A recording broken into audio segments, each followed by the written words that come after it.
Welcome, everyone. We are on day 191. I can't even believe that number. It's hard to say. We are on day 191 of this terrible time. The events of last night were somewhat surreal, but thank God more loss was avoided. For those who are new here, I'm Julie Zuckerman, and Literary Modiin is usually a monthly author series on Zoom and occasionally in person that connects readers and writers of Jewish fiction, memoir, and poetry. And we've been holding events for almost 5 years, and many of the authors who have appeared are here with us today, wherever you are. And I really see Literary Modiin as a forum to build bridges through literature between those of us in Israel and those outside. So tonight we'll hear several short readings from writers both in Israel and outside. And after that, I'll offer a few prayers, and then we can open it up for comments or questions. So I'm going to introduce our first writer. Shlomi Hatuka is a poet, activist, and editor and podcast host. He's the co-founder of Tangier Publishing House and Amram organization, as well as one of the founding members of the Ars Poetica movement. And let me spotlight you, Shlomi.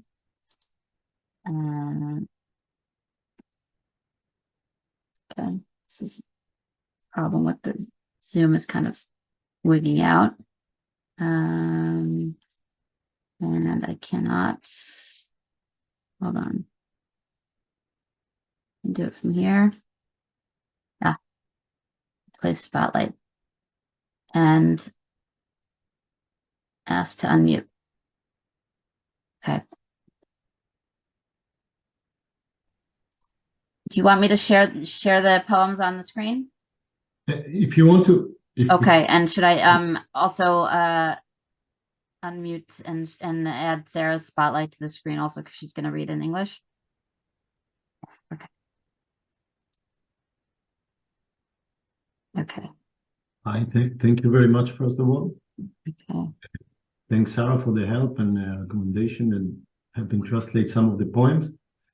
It's really difficult days, and I hope it makes some comfort to some of us, maybe all of us. So thank you for the initiative to make this evening, and thank you very much. Go ahead. The poem is called Binyamin, or as I called him, Binyamin, who is a friend of mine. And I'm going to read the poem in Hebrew, and Sarah will read it in English. And just to say, I'm so sorry, I didn't translate this poem. It's translated by Mayan Eitan, just so everyone knows ahead of time. Sorry, Julie. I should have sent that as well. Yeah, thanks, Shlomi. תודה. הנסיעה לבנימין אורכת לי שעה וחצי והרבה דממה. להביט במכוניות שעוטות בכבישים כאילו נמאס לאנשים מהחיים, ובזמן הזה בו משאיות ריקות עוקפות משאיות עמוסות סחורות. אי אפשר שלא להרהר בתאונות. הן בדרך כלל מטופשות מאוד. המוות עוד עלול לחשוב שאנחנו מאוהבים בו. אבא של בנימין התרסק עם מטוס קל. אבא שלי טיפס על שער נעול ונפל. סיפור חייו, כמה סמלי. חודשים שכב בבית החולים בתרדמת. באנו, סידרו שם כיסאות. לפעמים זה הרגיש כמו השכבה נוצרית אינסופית. פחדתי שהוא יקום. כולם פחדו, או לפחות לא האמינו שהם רואים את הגוף הזה כמעט חנות. הרי האיש הזה הפך את החיים לארוחה ענקית, פראית, וכאילו הבלגן הזה לא הספיק לו או לאחרים, הוא גם מעולם לא התכוון לשלם את החשבון. אפילו חשבון בנק פתח על שמי ופיזר צ'קים בלי כיסוי.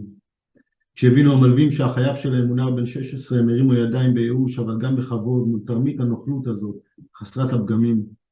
זו הייתה תוכנית מושלמת. אתה רק צריך לא לאהוב את הילד שלך. הוא גסס. הורים גוססים, נמסים. הורים אחרי שאתה רואה אותם מתים, אתה מבין שכל דבר יכול למות. אתה מבין שמה שטרף אותם נוטש עכשיו עיניים אליך. אבל יותר מכל אתה מבין שעכשיו אתה אי. הדבר הראשון, הענק הזה שראית מול עיניך כשפקחת אותן, שהיה כאן לפניך נטוע כעץ שהסתעף באלפי צורות, שקיבל את התפקיד הראשי כמעט בכל ממדי החלומות, טובע לאט תחת המצודות. האבות שלנו לא הספיקו להוציא מילה. הגיע תור האימהות. אמא שלי עברה פעם אחת את המחלה ובעיקר נאנחה. אמו של בנימין ששוכבת עכשיו בבית חברתה בתל אביב, שהסרטן אכל לאט את המוח שלה, וכבר אי אפשר לדעת אם זו הזיה או צלילות.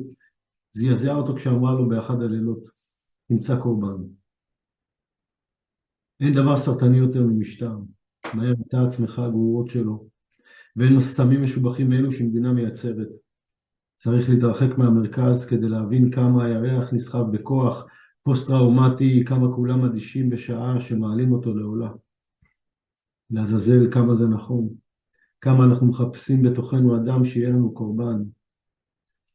אהבה היא באמת הפשרה הטובה ביותר, כשאנחנו עושים אהבה, מתפשטים ומאבדים הכרה, משחזרים תאונת דרכים חזיתית בתנאי בטיחות, קאט של שני אנשים שמבקשים לא לגמור לבד. בנסיעה לבנימין תאונות אינו הדבר היחיד שאני מהרהר בו. או נסיעה הלוך ושוב, ניבט באחד הסיבובים לפתע, כאילו הושלכה לבור, קודקודה של עזה. זו הפואמה הראשונה, היחידה בעצם שאני אקרא היום. Can. Now I'll read it in English. Benjamin. Driving to Benjamin takes an hour and a half and plenty silence. Looking at cars driving too fast along the roads as if people have had enough of life. And in that time when empty trucks pass, trucks laden with merchandise, you cannot but wonder about accidents. They are usually pretty idiotic. Death might get the impression that we fall in love with him. Benjamin's father crashed a small jet. My father climbed a lock gate and fell. The story of his life, so symbolic. He lay in a coma for months in the hospital. We came, they gathered some chairs. Sometimes it felt like an endless Christian wake. I was afraid he'd wake up. Everyone was afraid, or at least couldn't believe that the body they saw was almost mummified. Because this man had turned life into a huge feast, wild, and as if this mess wasn't enough for him or others, he had never meant to pay the bills to begin with. He even opened a bank account in my name and scattered checks like a confetti. When the sharks found their debtor was a 16-year-old boy, they gave up in despair, but also respecting this con man, his flawless scam. It was the perfect plan. The only condition is that you do not love your child. He was dying. Parents die. They melt. Parents, after you watch them die, you realize that everything can die. You realize that whatever devoured them is now lurking you. But more than everything, you realize that you are now an island. The first thing, gigantic, you saw in front of you when you opened your eyes, that was here before you, rooted like a tree, branching in a myriad of forms, that got the main role in almost every dimension of dream, is forever sunk under the deep water. Our fathers haven't managed to utter a word. The time of mothers has come. My mother had once gone through the disease, mostly moaning. Benjamin's mother, now lying in her friend's house in Tel Aviv, whose brain is slowly being eaten away by cancer, so that you cannot tell whether it's hallucination or lucidity, shocked him when she told him one night, find a victim. There is nothing more cancerous than governments. Very quickly, you yourself become its growths, and there are no better drugs than what the state produces. One has to leave the center to realize how the moon is drawn with post-traumatic force, how no one notices when it is bound to the altar. Damn, how true this all is, how we look inside ourselves for a person who will be our victim. Love is the best compromise. When we make love, undress and lose consciousness, recreate a frontal crash under safe conditions, a cult of two people begging to not finish alone. Driving to see Benjamin, accidents are not the only thing I contemplate. In every drive to and fro, suddenly appears in one of the curves, as if it was thrown into the pit, the crown of Gaza.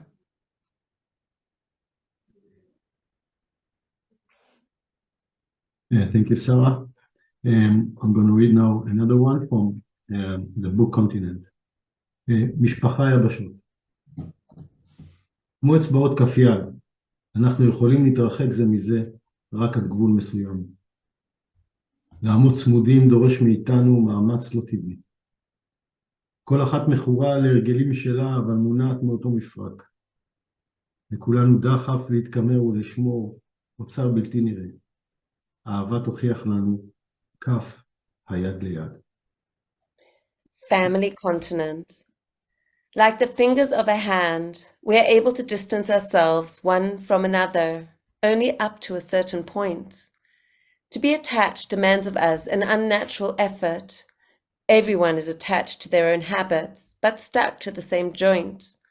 We all have the urge to bend down and preserve an invisible treasure. Love will prove us a palm, hand in hand. Thank you. Thank you very much.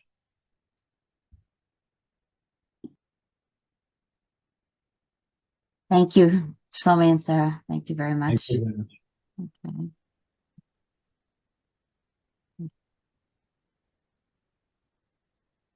Our next writer, Rebecca Bardach, is a writer and activist in the field of Jewish-Arab shared society in Israel with a background in refugees, migration, conflict, and development. She is currently working on a book about the viability and necessity of a Jewish-Arab shared society. So let me spotlight Rebecca. And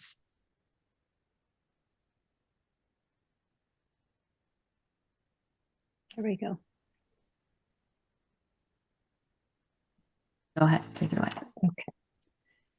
We sat quietly in the dark, my 12-year-old daughter and I, as I put her to bed. Normally, we plug in her fairy lights, which shed a soft, colorful glow. But not that night. It had been over 100 days since October 7th, since the war began, and most of all, since the hostages were taken, including our cousin, 23-year-old Hirsch Goldberg Poland.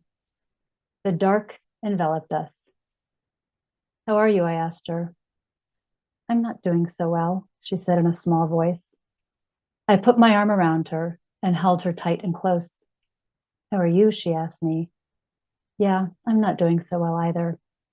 She curled into my embrace and in an almost whisper said, I don't think anyone is doing so well right now.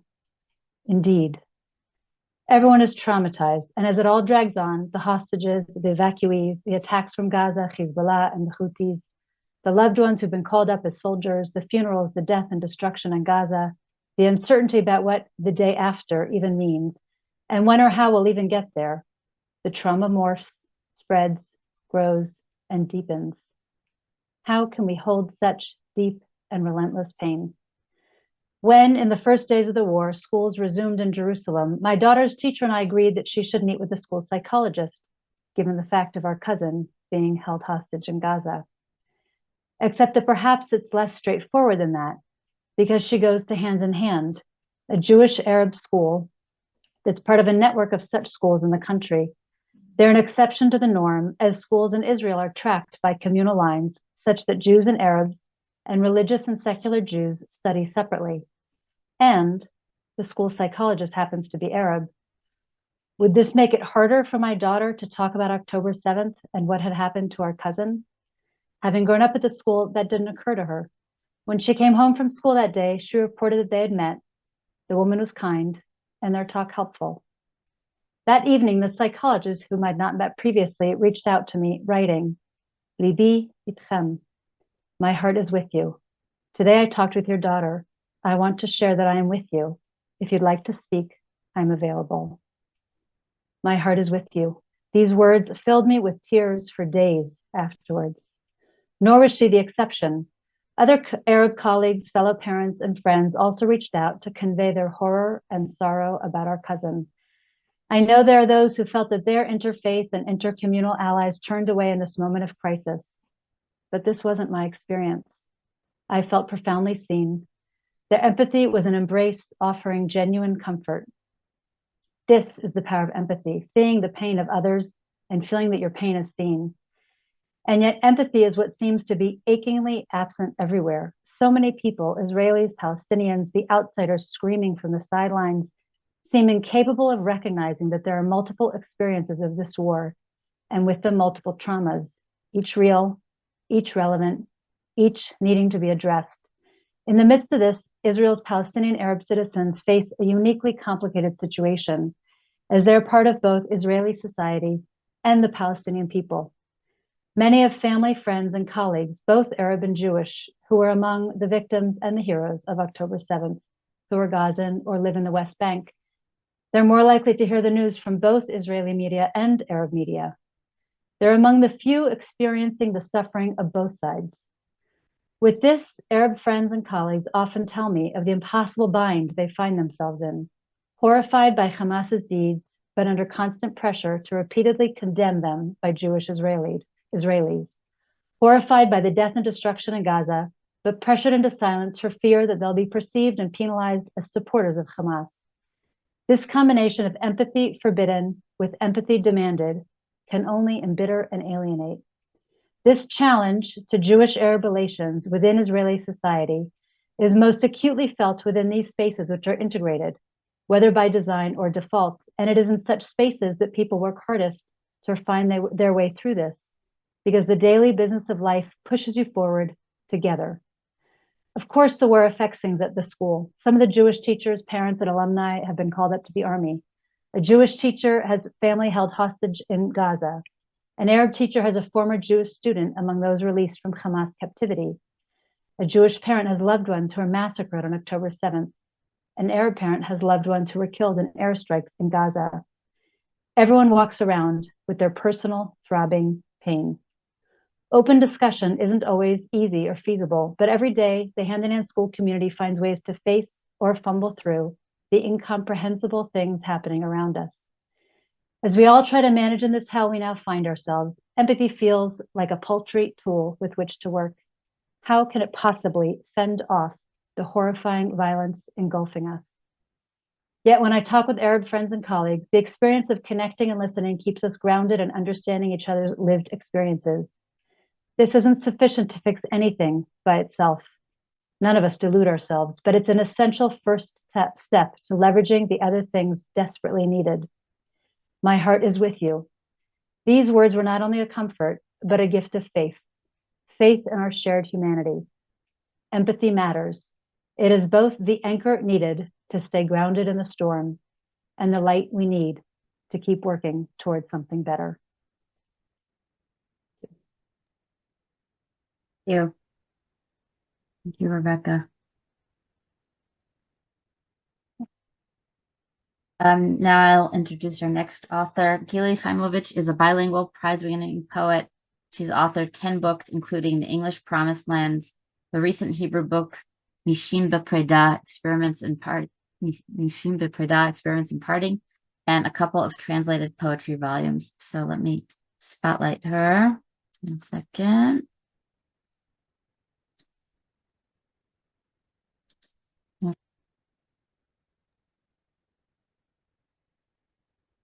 Thank you, Julie, for this pocket of comfort. It seems very hard to even express empathy with the hostile environment we're experiencing. And after last night, even more so, there's never a dull moment in the Holy Land, it seems. I'll start with this one. Gazelles crossing the road in Nes Ziona. How pretentious to put a sign warning of gazelles passing here. Here in Nes Ziona, one of the smallest towns in Zion. Desert-like Zion, deserted Zion. In Hebrew, Nes Ziona means the miracle of Zion. No doubt it would take a miracle to see gazelles here. That the signs are here.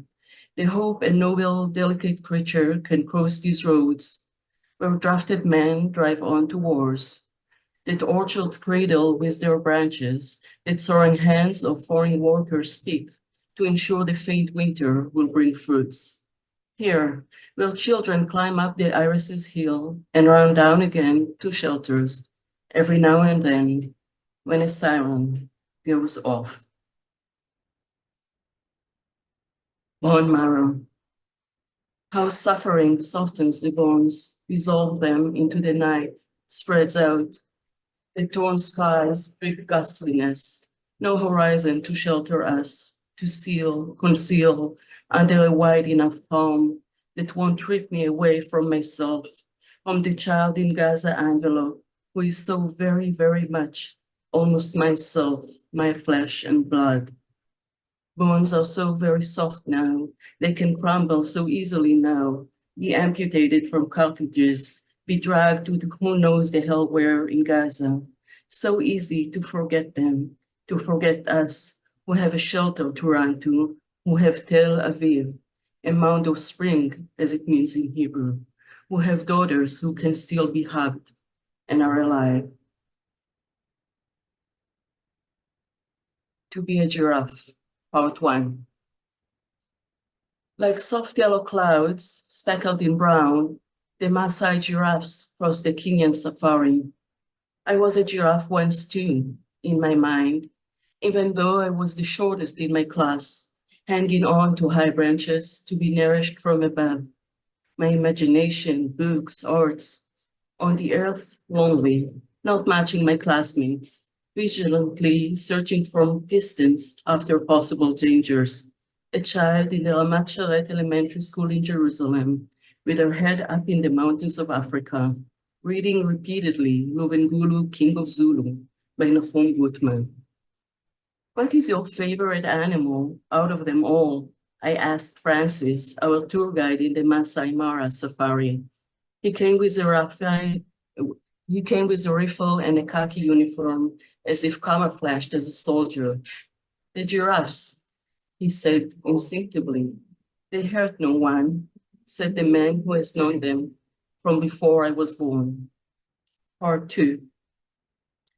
As I'm about to turn 50, half a century, I'm awakened by the October 7 massacre in Israel, by the unrestful sleep since it happened, and the war that follows. It's the giraffes that come to visit me in my dream. I see 2 of them, perhaps a mother and a daughter, in my building's backyard, tall enough to peek into my window, too tall to be protected from the rockets in the zoo near us, an open space one called Safari, too tall to be hidden in a bomb shelter with us. The neighbors brought them here to lean against our small building, to be sheltered from the bombings. The day after my dream, I pack up my daughters. We buy books at the airport and we leave for Greece.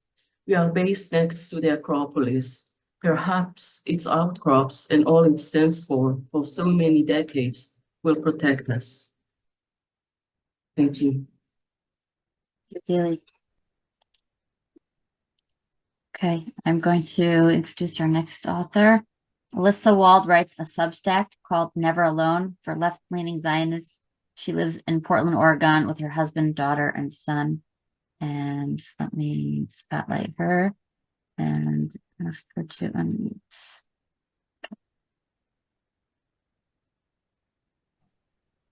Hi, I'm going to read a Facebook post that I wrote at the beginning of the war. It was probably not more than a week or 2 after the massacre. And it happened here in Portland. Today, I had an extraordinary experience. My friend Lily was in town to play music last night, and this morning we met for coffee. She's a Sephardic Jew, and we were at a table in a corner talking about the war. She's a generation younger than me at 37, and she's also spent years living and working with Palestinians in East Jerusalem. While I despise Bibi and the far-right members of his cabinet, and I harbor fury toward extremist Jewish settlers, Lily's dislike of them has been directly informed by her day-to-day experience, and it's even more intense than mine. So we're talking about the war, and by sheer surreal chance, sitting at the very next table is a Palestinian man. He cuts in and we start a 3-way conversation that becomes quite heated. But the reason it stayed civil is that Lily has an extraordinary ability to deeply empathize with both of us, and she's quick to validate a lot of his testimony. And yet she also took issue with other things he said, such as characterizing Hamas as revolutionaries or freedom fighters. Within a few minutes, the man was joined by his mother and adult sister.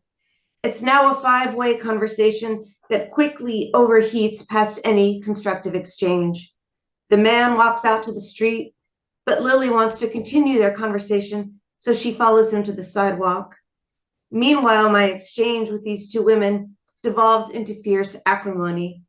They truly didn't believe that Hamas had committed atrocities like rape, dismemberment, and setting children on fire.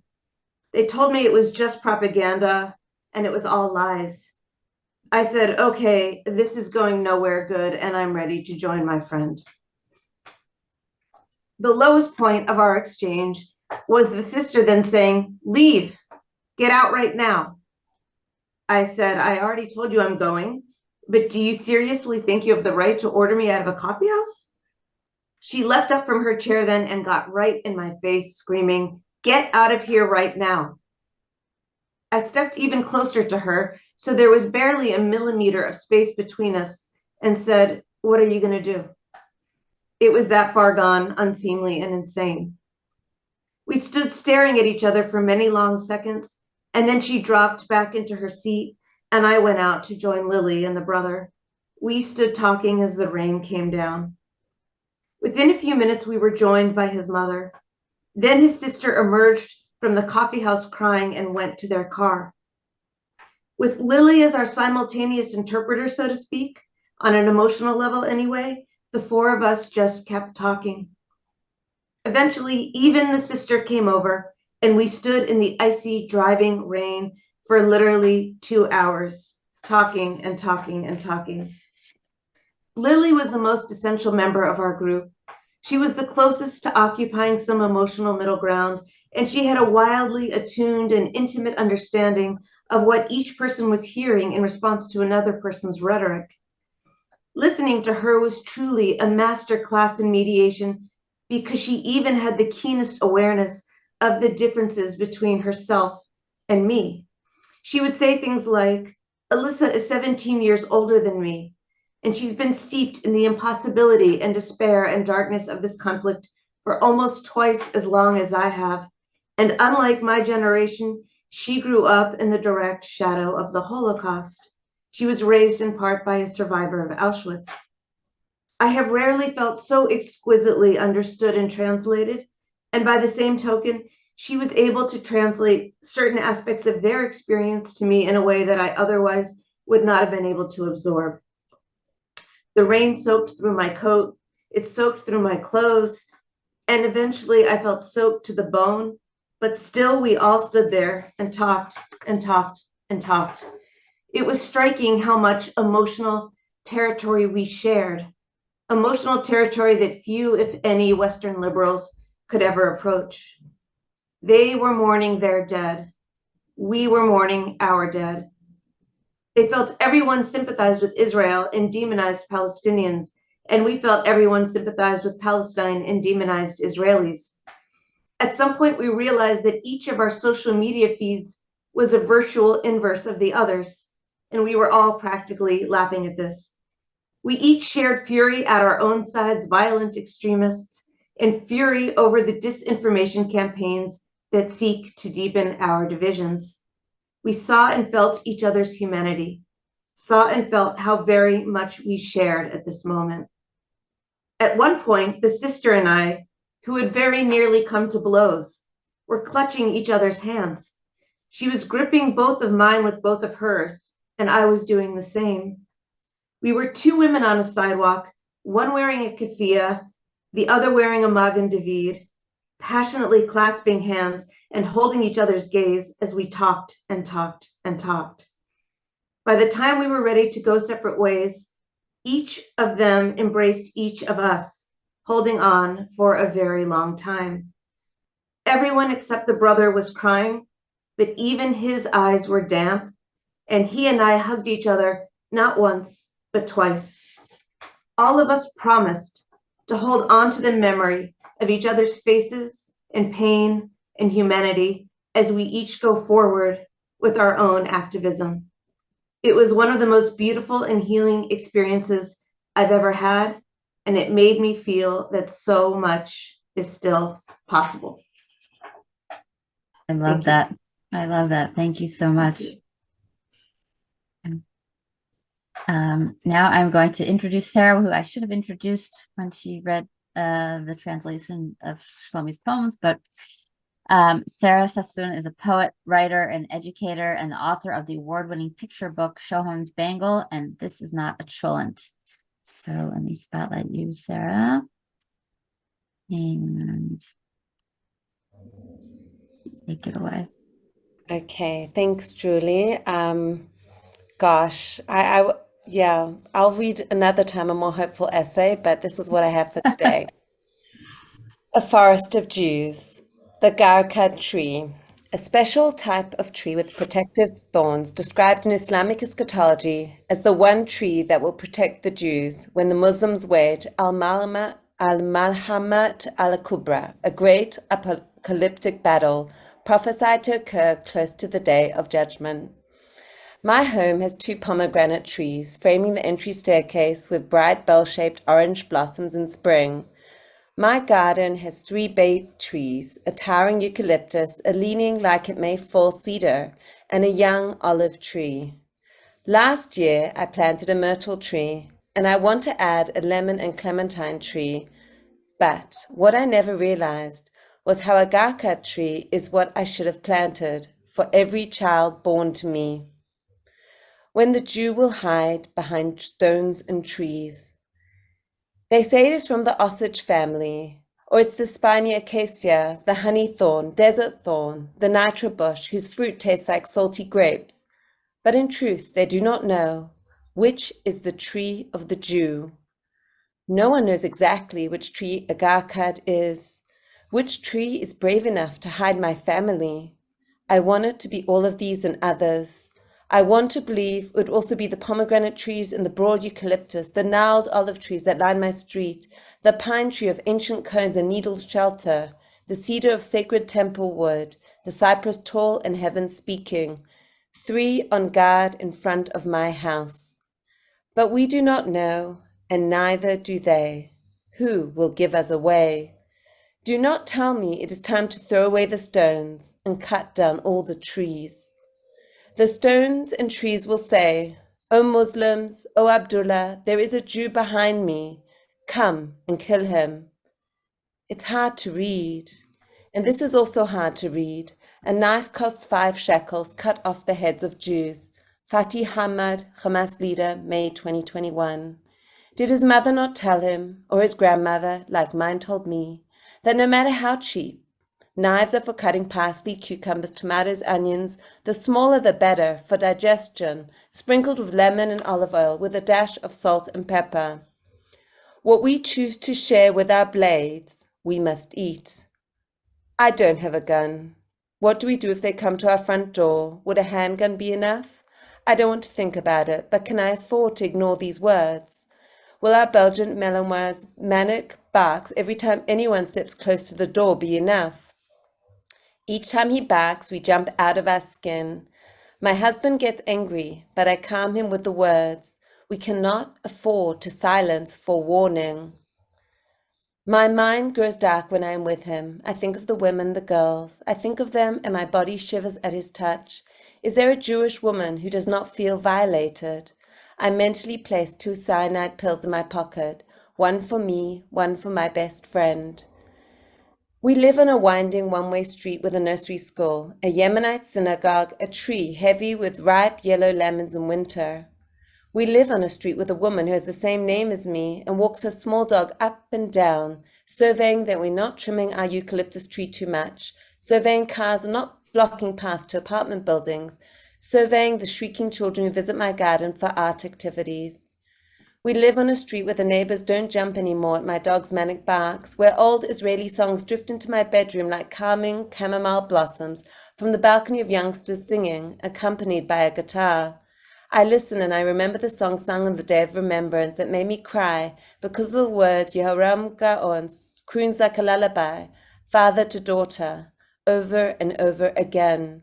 I promise you, my little girl, that this will be the last war. It was composed in 1973. To be a Jew is to remember. I remember, but I don't have a gun. I remember, and I lock the front door. What is the heart of a Jew?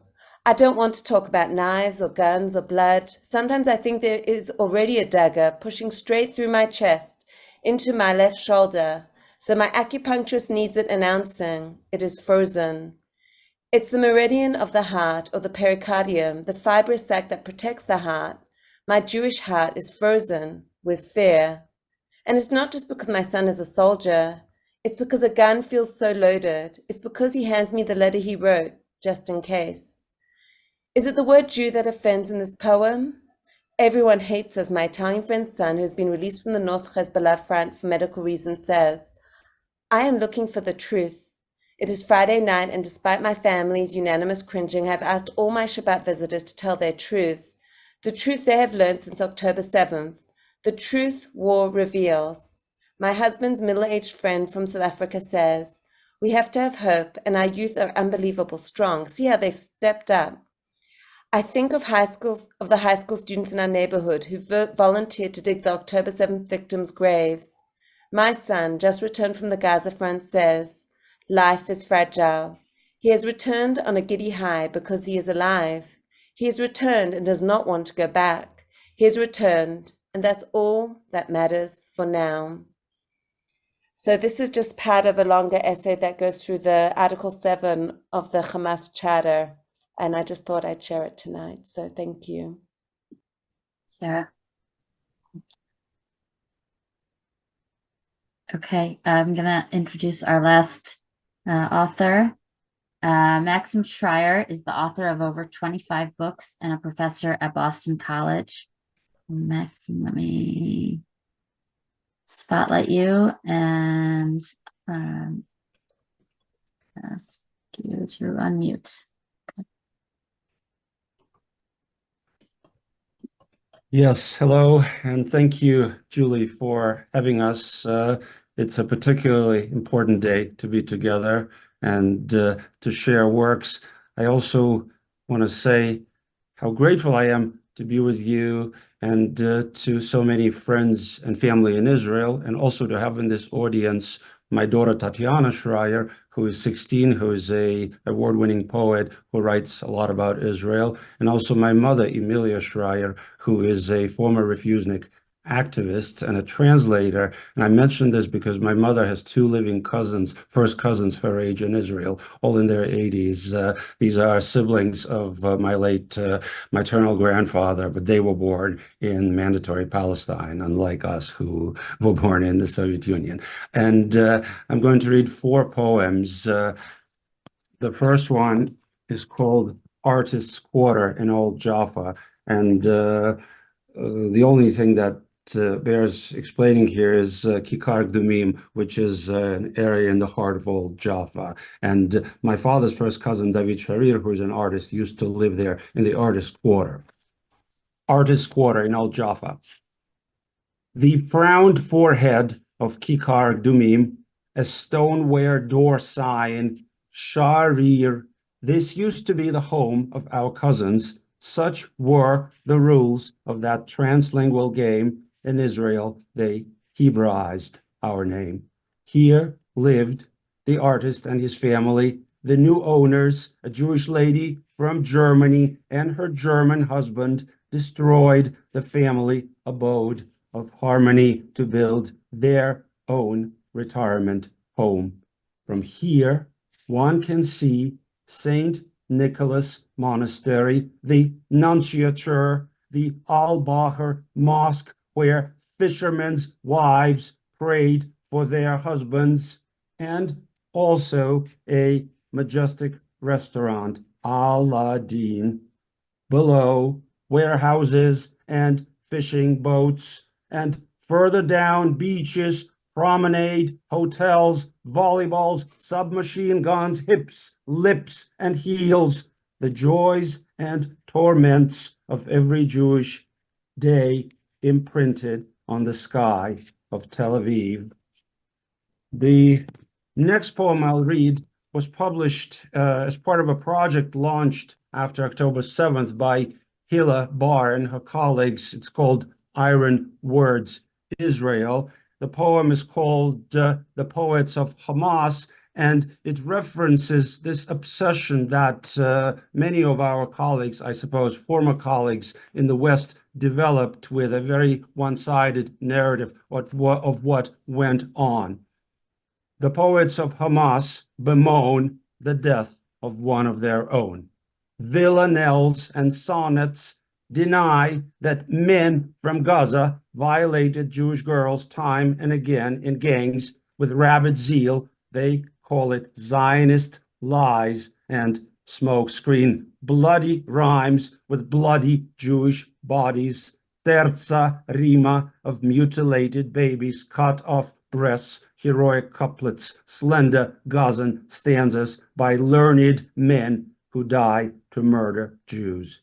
In Boston and in London, poets mourn their fellow rhymesters, how they guzzle down their martyred verse on X and Instagram, their guzzles of ecstasy amid the rubble, Hamasat of their chivalrous exploits into Israeli farmland, Quasaid to mark the glorious advent of Intifada, Marathi, where Israel always rhymes with death. In London and in Boston, poets spread this hatred. The next poem is called My Woven Kippah, and it appeared in a magazine called Vita Poetica, which is one of the not many places in North America that continues to remain sensitive to questions of Jewish spirituality, and for which I am very grateful. My Woven Kippah. I bought my kippah from an old mystic who spends his days at Shuk HaKarmel. My kippah is woven from many strands, black like memory of the 9th of Av, blue like the eyes of murdered Litvak maidens, white like the linen shroud I will wear to my burial, coarse like salt from the Dead Sea, soft like sand of the Negev, silken like milk of Bedouin camels. My best childhood friend from Moscow, who lives north of Tel Aviv in a rickety building without a bomb shelter, told me, "You've become a religious Zionist," when we spoke 2 or 3 days after the Hamas attack, and I was seething with useless words of righteous rage. I didn't want to argue. My friend stood in the landing by the window. Missiles were flying across his phone screen. And the last one, Wailing Wall, describes the first visit to Israel that my then 8-year-old daughter Tatiana took with me, which was a visit of discovery that led to many other discoveries. And you will see what happens here. Wailing Wall. In a black ankle-length skirt purchased in Mea Shearim in a girl's clothing basement, a white band on her brow, a white cloud on the blue sky draped over Jerusalem, my younger daughter, Tatiana Rebecca, accompanied me to the hotel. When we reached the boundary where men and boys turn to the north and women and girls to the south, "I'm scared to go alone," my daughter said, and I led her, a girl, a boy, a butterfly, where the pilgrims flowed. We forded the crowd, found a crevice between the time-molten stones, and inserted our notes in 2 languages. Thank you. Very much. Okay.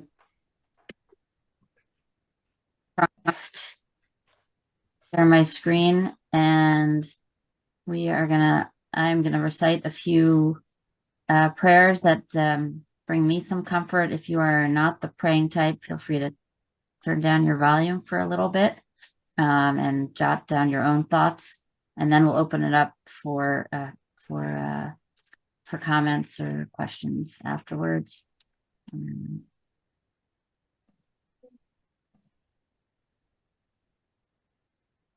So this is there's a few different versions of the prayer for captives. There's one in my Siddur that we use at Shul. This is not it, and this is another one that I found that I kind of like a little better. And Rav Lau, the chief rabbi of Israel, just came out with a prayer for us to, for people to say at their seders. I'll try to find a copy of that and send it around for people who are interested. ישברך אבותינו ואמותינו, אברהם ושרה, יצחק ורבקה, יעקב, לאה ורחל, ואת לוחמינו יהושע, דוד ויהודה, דבורה, יעל ויהודית. הוא יברך את שבויי ונדרי צה"ל ואזרחים ואזרחיות החטופים והחטופות הנתונים והנתונות בשביה וצרה. יהי רצון לפניך, אדוני צבאות, שתפדה נפשם משבי ותחזירם במהרה לארצם למשפחתם ולביתם, בריאים ושלמים בגופם ובנפשם, ותיתן תבונה בלב העמלים לשחרורם, ותיתן רחמים בלב שוביהם.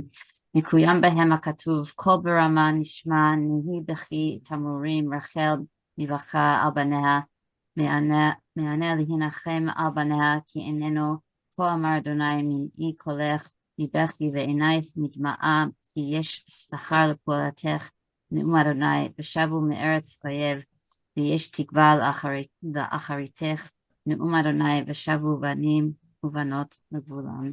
And that is from Yirmiyahu, Lamed Aleph, the book of Jeremiah. Sorry if I'm messing up some of the Hebrew words, but okay. And this is a prayer for Tzahal. I have a son serving. Many of us in Israel on this call have children serving. מי שברך אבותינו אברהם יצחק ויעקב, הוא יברך את חיילי וחיילות צבא הגנה לישראל בעומדם על משמר ארצנו וערי אלוהינו מגבול הלבנון ועד מדבר מצרים ומן הים הגדול עד לבוא הערבה ביבשה באוויר ובים. ייתן אדוני את אויבינו הקמים עלינו ניגפים לפניהם. הקדוש ברוך הוא ישמור ויציל את חיילינו מכל צרה וצוקה, מכל נגע ומחלה, וישלח ברכה והצלחה בכל מעשה ידיהם. ידבר שונאינו מתחתיהם, ויעטרם בכתר ישועה, ויעטר את ניצחון, ויקוים בהם ככתוב, כי אדוני אלוהיכם ההולך עמכם, להילחם לכם עם אויביכם, להושיע אתכם נאמר. And last, I'll say the prayer for the state of Israel. אבינו שבשמיים, צור ישראל בגואלו, ברך את מדינת ישראל, ראשית צמיחת גאולתנו, הגן עליה בעברת חסדך, ופרוס עליה סוכת שלומך, ושלח אורך ויעמידך לראשיה, שריה ויועציה, ותקנם בעצה טובה מלפניך. חזק את ידי מגני ארץ קודשנו, והנחילם אלוהינו ישועה, ויעטר את ניצחון תעטרם, ונתת שלום בארץ, ושמחת עולם ליושביה, ואת אחינו כל בית ישראל, פקוד נא בכל ארצות פזוריהם, ותוליכם מהרה קוממיות לציון עירך, ולירושלים משכן שמך, ככתוב בתורת משה עבדך. אם יהיה נדחך בקצה השמיים, משם יקבצך אדוני אלוהיך, ומשם ייקחך. והביאך אדוני אלוהיך אל הארץ אשר ירשו אבותיך, וירשת והביתך והרבך מאבותיך.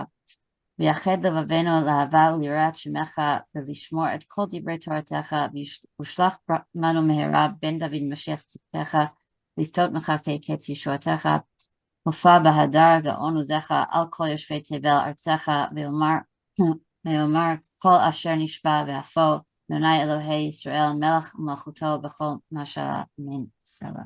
So, thanks for bearing with me for that. And I also want to say, although we of course just recited prayers for our own soldiers and the Chatufim, the hostages, and all of Israel, I'm also pray for the innocents in Gaza, and hope that everyone's suffering will soon come to an end. I'm now going to add the spotlights of all of the writers who appeared here. So if you have questions or if you want to make comments, I wasn't really following all the comments in the chat. So I'll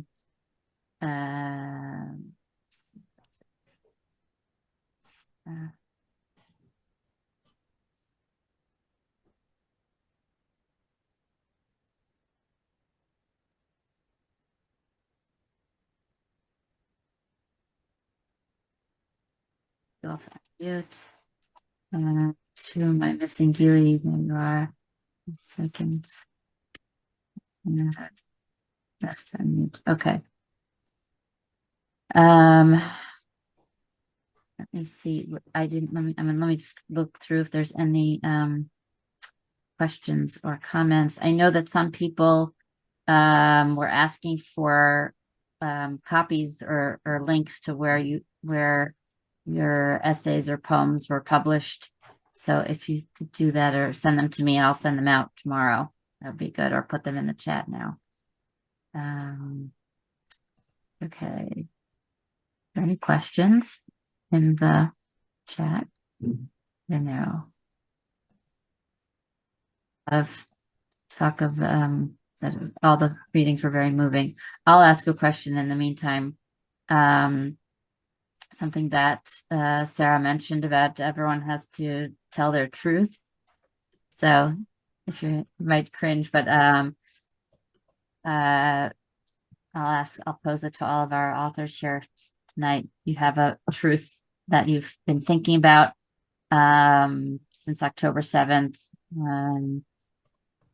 or have you had a truth that have you had that truth since before October 7th and it just was strengthened or changed? So anyone want to start?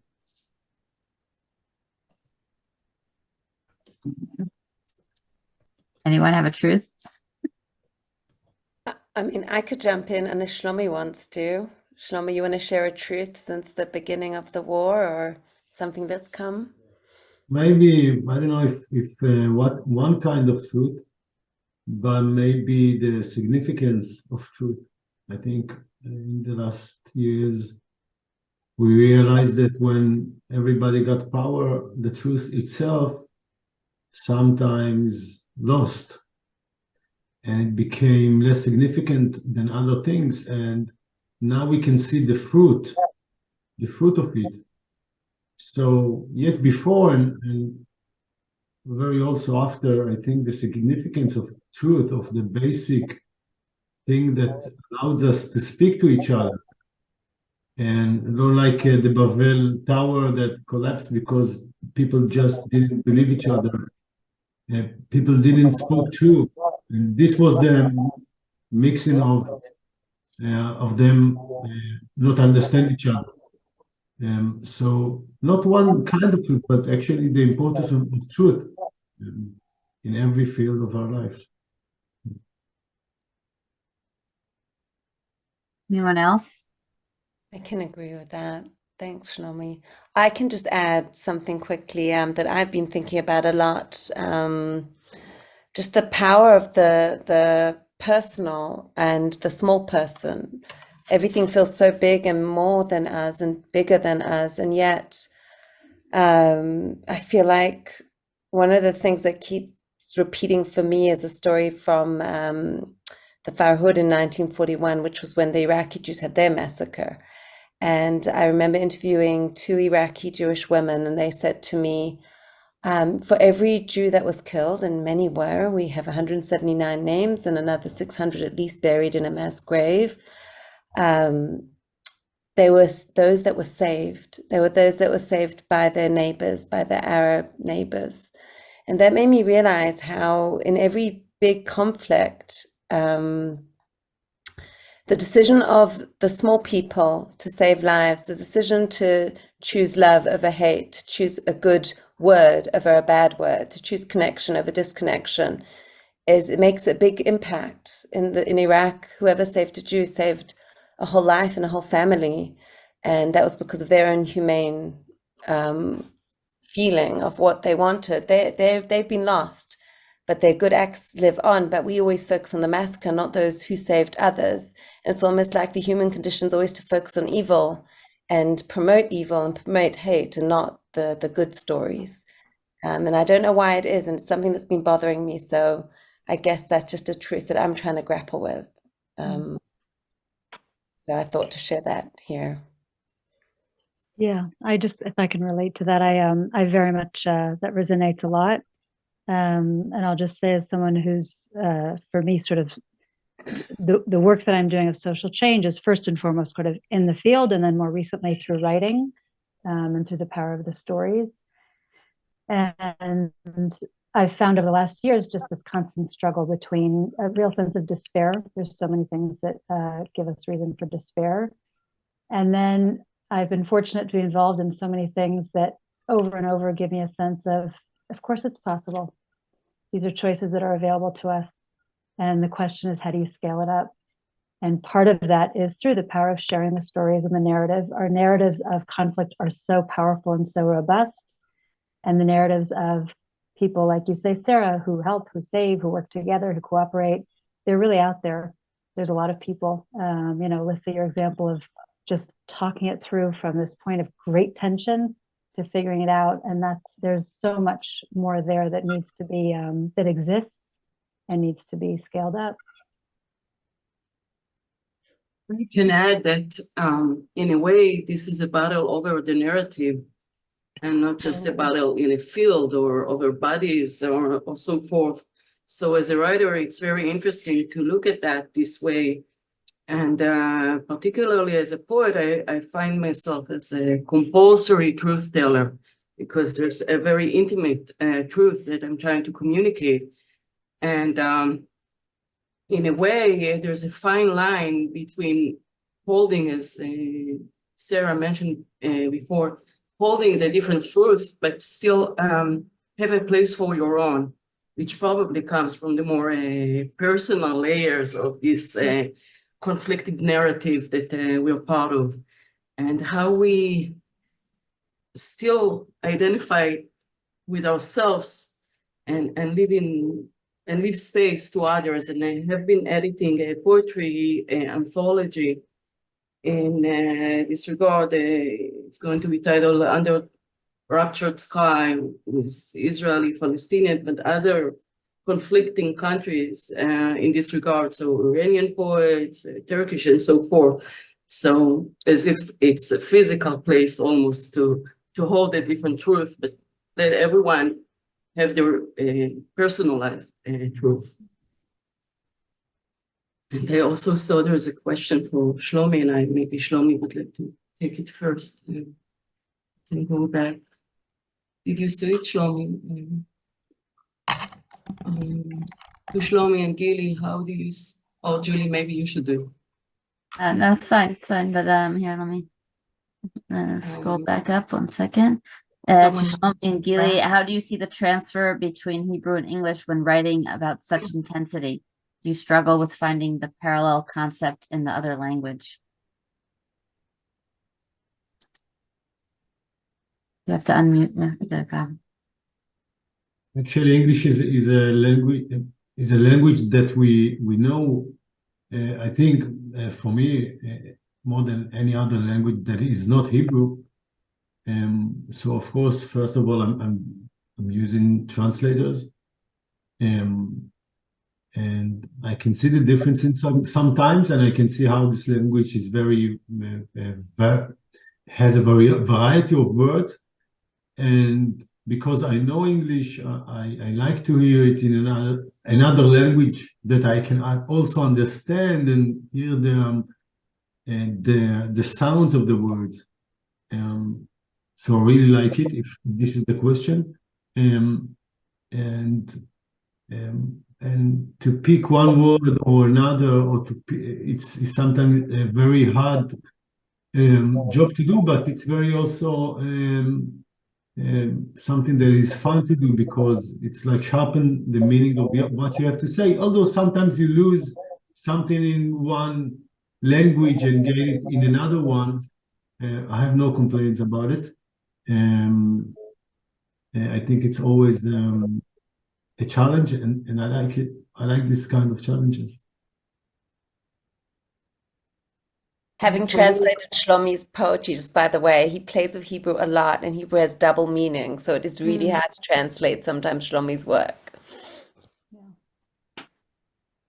Gili, did you want to add to that answer? Well, I hardly translate myself. So the first poem I read and the last one are only in English, because in Hebrew I don't have the same perspective over my identity as an Israeli or as a Jewish woman. So it's like, it's unnecessary or unneeded. There's nothing urgent in expressing these particular themes in Hebrew.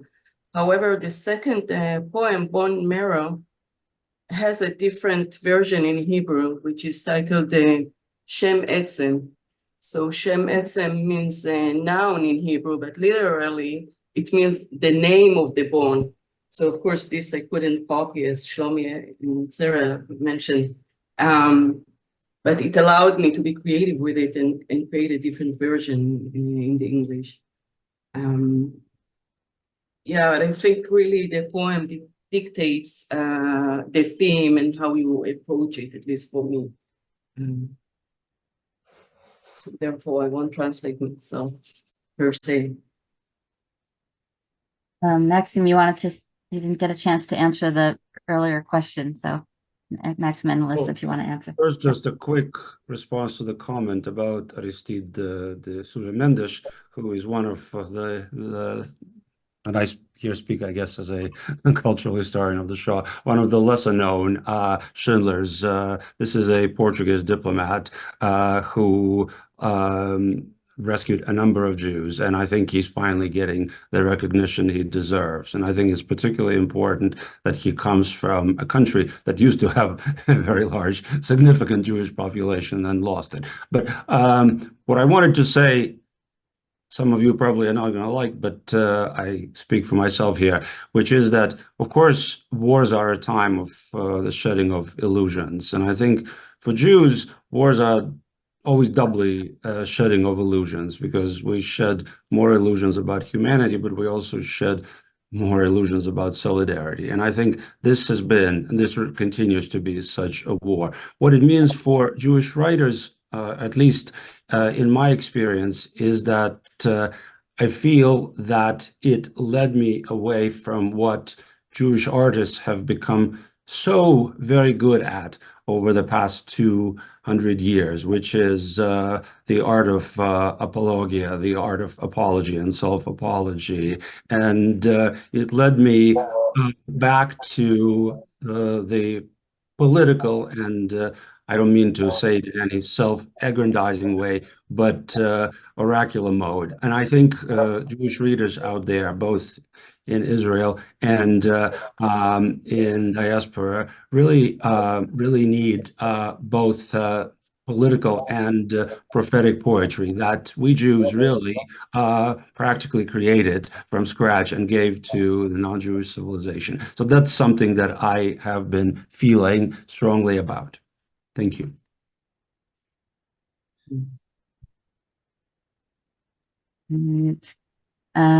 Elissa, did you want to say anything? I don't think so, except that this has been the most, I'm so grateful. This has been such a restorative, moving experience. I'm so happy to be here in community with all of you. And I appreciated every single reading so much. Yeah, I want to say thank you to everybody. And I really appreciated Elissa and Rebecca in both of your pieces that you shared experiences that we're not hearing right in the press. And to go back to something one of you said, I forget which of you, but I used to say before October 7th, I used to say, I think I even have it as a line in my book, where the one story that takes place in Israel, and with Jews coming from America and are here visiting, and one of the characters says, like, look, it's like coexistence 99% of the time. Everybody's, they're looking out at the Jaffa Gate and they're seeing people, interact with each other of all different faiths, and I don't know if it's 99% of the time, but a lot of the time in the day-to-day interactions that we all have, it has some coexistence. I don't know about shared society. We're still very, very segregated here. But hopefully, yeah, we need to figure out how to ramp that up. So, do any of you have questions for each other, or want to make comments on anybody's thoughts?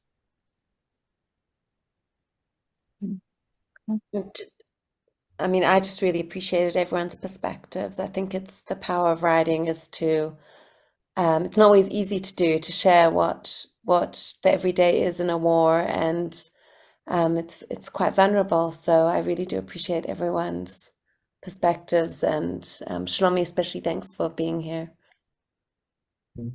Thank you, Julie, for the invitation, and everybody. It's a great honor, and it's a great purpose. So thank you to be part of it. Yeah. Joan has a question that she just posed. Have you been able to write since October 7th, and how have the months changed for you?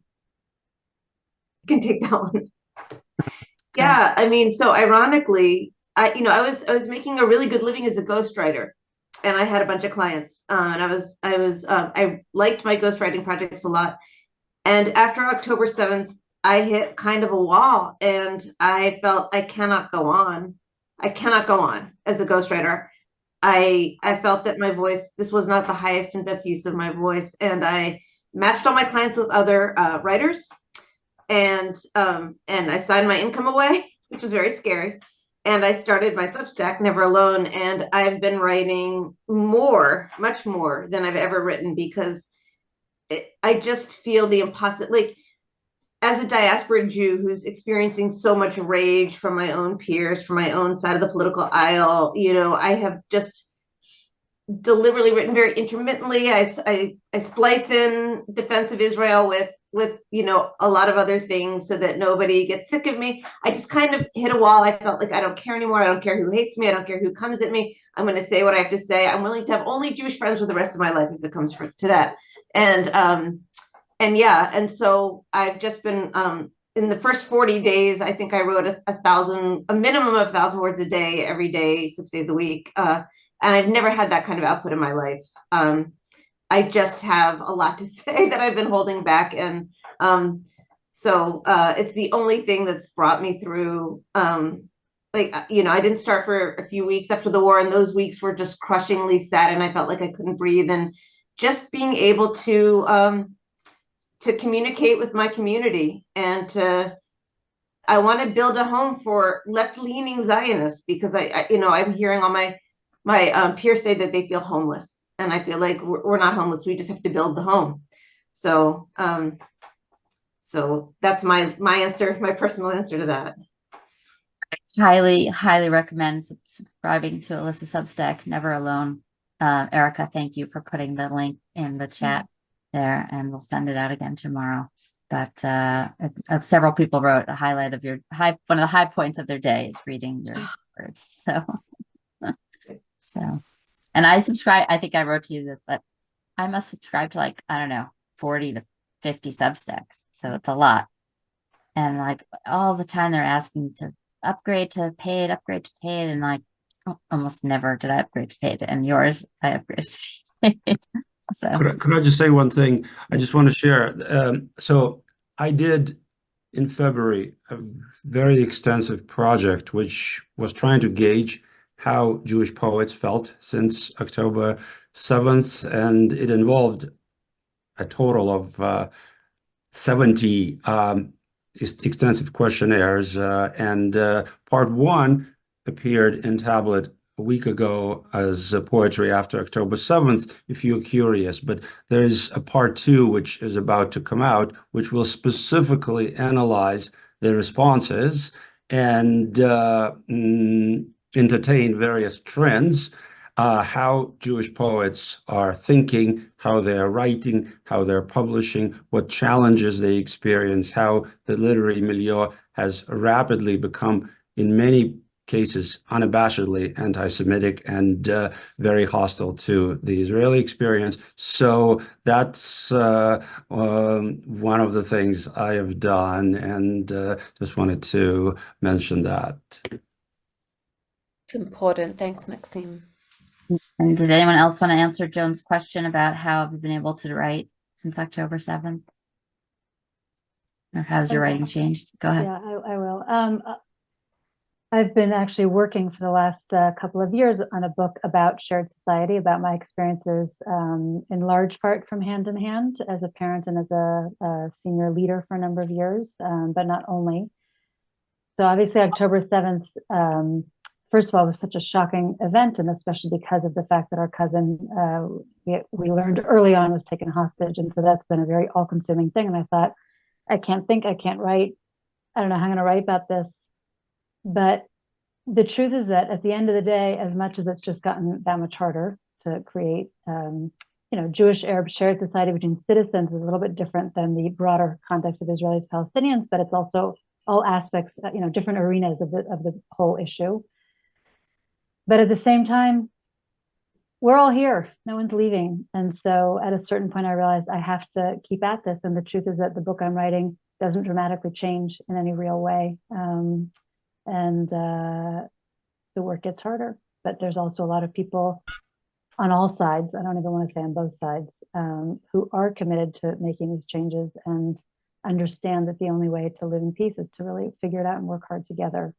So trying to find the voice to keep writing about that and bringing that out, both through the book that I'm working on, but also periodically through other things that I'm writing, is I feel like it's ever more critical, obviously, even as it also gets harder. Okay, I'm going to close with one final question, which kind of relates to what you were just saying, Rebecca. Is like, where do you go? What are you doing now to find hope? Toughie. Anyone want to start? Well, I can say that by editing this anthology, I really found hope, because I really had to also communicate with Palestinian poets and people who would otherwise would be my enemy, to create this anthology together. And I started with my co-editor Pablo to work on it almost, well, not right away, but almost. So of course it was challenging at times, but sometimes it what kept me going. And to know that I have skills that can be given to others was also another aspect that gave me hope.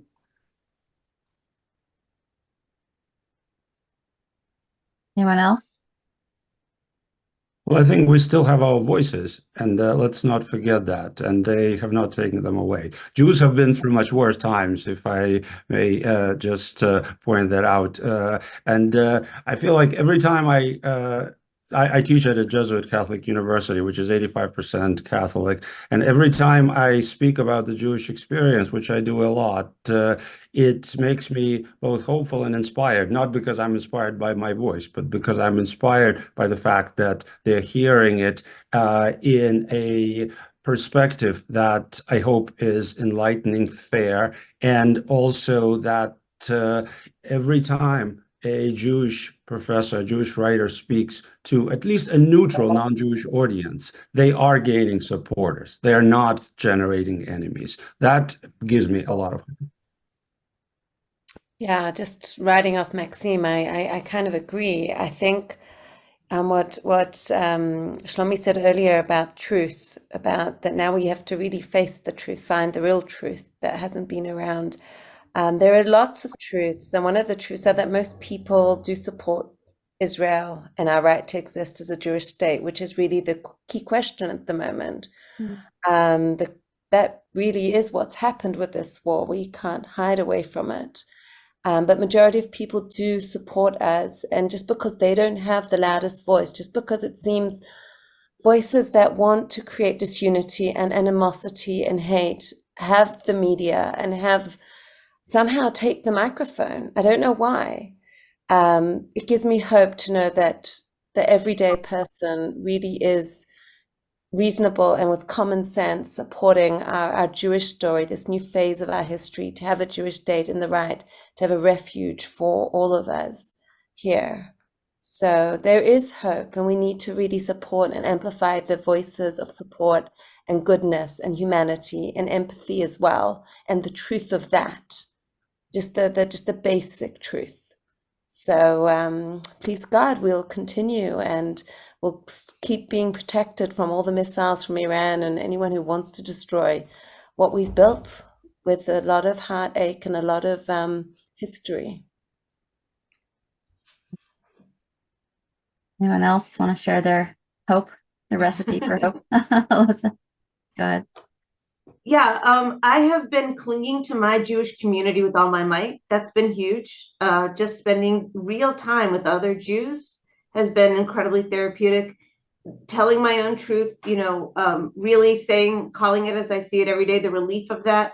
And also, yes, there are multiple truths, and talking about that too, holding on to all of them, insisting on all of them. And then finally, I think it's so important. Rabbi Buchdahl was just speaking to this. If you're all familiar with Rabbi Angela Buchdahl, she's a very prominent rabbi here in America. She's one of my very favorites. She just stressed the importance of Shabbat, and that doesn't have to mean no electricity. It doesn't have to mean an Orthodox Shabbat. But I don't do work on Shabbat for the first time in my life, and because I need to, in order to sustain this, I need a day. And on that day, I try as hard as I can. Go into nature, go look at art, spend time with people I love. And it's just so important to do those things, to fill your own well, because you can't continue to provide anything to anyone if you don't fill your own well. Amen. Mm. Yes, I'll second that. I think I was just writing in my newsletter today about how even though we had this huge threat of Iran over Shabbat, I was just like not connected to my devices. I spent a normal Shabbat with my friends, my only one person in my family was home for Shabbat, but with my daughter. And it was definitely very helpful not to have the media interfering with that. Another thing that gives me hope also is I've been going every Friday volunteering to help in the agricultural sector. So anybody who's based in Israel here wants to join me, just drop me a line, because like the last few weeks I haven't had nobody to go with, and that's okay. I went by myself. And I'll just say one other thing about two weeks ago, this past Friday, nobody was there. I was the only volunteer. So the volunteerism is dropping, and farmers still need a lot of help. But 2 weeks ago, I think it was, that I went also by myself, and I found this, I got there, and I said to the guy, are there any other volunteers? Yeah, there's like a minibus here of Spanish speakers. Okay. I went, started picking clementinos, and they were all a group of Mexican Jews who now live in the States. So they spoke English. And a lot of their Hebrew was very good also. And so they were saying, someone said, oh, we need a playlist. We need some music in here. I'm like, I have a playlist. So I put on my Happy Israeli Music playlist, and we're sitting and like clipping clementinot, and they're all singing along. And we were all in this orange. It was amazing. It was like a very kumbaya moment. And so that things like that, and meeting people from all over. And the week before that, I said to this young woman, like, what do you do when you're not picking clementino? She said, well, I'm getting a PhD in astrophysics. So like all people from all over, all ages, from all different, backgrounds in Israel are coming to help. So that gives me hope too. So if you're in Israel and want to join me any Friday, let me know. Okay, it's we're getting to the end of our time, and I do want to say that our next event is already scheduled for May 19th. It's a regular Literary Modiin event featuring 3 authors, and it's going to be in Modiin and on Zoom. So for those of you who are not in driving distance, you can still catch it. And I'll be sending out info about that in the thank you email. So thank you very much to Elissa, Maxim. Thank you very much. Gili. You and all of you. It was very precious. Okay. Bye, Thanks. everyone. Thank you. Besorot tovot. Besorot tovot. Amen. Amen.